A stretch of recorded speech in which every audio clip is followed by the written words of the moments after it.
76वां दिन। नए अहदनामा में से आज की तलावत मुकद्दस लूका की अंजील, उसका दूसरा बाब, पहली आयत से लेकर 20वीं आयत तक।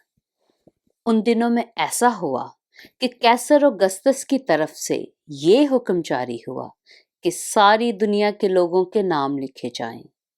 ये पहली इसम नवीसी सूरिया के हाकिम कुरनियस के अहद में हुई और सब लोग नाम लिखवाने के लिए अपने अपने शहर को गए।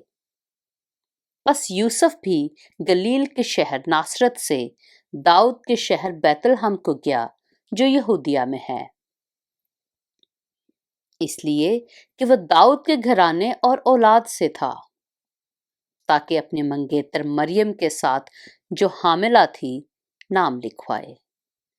जब वो वहां थे तो ऐसा हुआ कि उसके वज़ा हमल का वक्त आ पहुंचा और उसका पहलौठा बेटा पैदा हुआ और उसने उसको कपड़े में लपेट कर चरनी में रखा, क्योंकि उनके वास्ते सराय में जगह ना थी। उसी इलाका में चरवाहे थे जो रात को मैदान में रहकर अपने गल्ला की निगहबानी कर रहे थे, और खुदावंद का फरिश्ता उनके पास आ खड़ा हुआ और खुदावंद का जलाल उनके चौगिर्द चमका और वो नहायत डर गए। मगर फरिश्ता ने उनसे कहा, डरो मत, क्योंकि देखो मैं तुम्हें बड़ी खुशी की बशारत देता हूं जो सारी उम्मत के वास्ते होगी, कि आज दाऊद के शहर में तुम्हारे लिए एक मुनज्जी पैदा हुआ है, यानी मसीह खुदावंद। और इसका तुम्हारे लिए ये निशान है कि तुम एक बच्चा को कपड़े में लिपटा और चरनी में पड़ा हुआ पाओगे।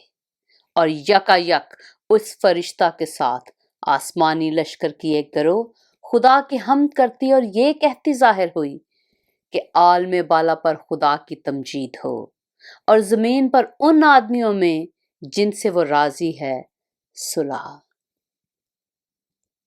जब फरिश्ते उनके पास से आसमान पर चले गए तो ऐसा हुआ कि चरवाहों ने आपस में कहा कि आओ बैतलहम चलें और ये बात जो हुई है और जिसकी खुदावंद ने हमको खबर दी है देखें।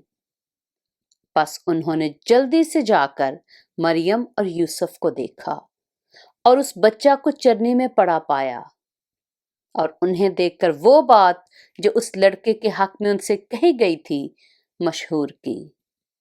और सब सुनने वालों ने इन बातों पर जो चरवाहों ने उनसे कही ताज्जुब किया, मगर मरियम इन सब बातों को अपने दिल में रखकर गौर करती रही।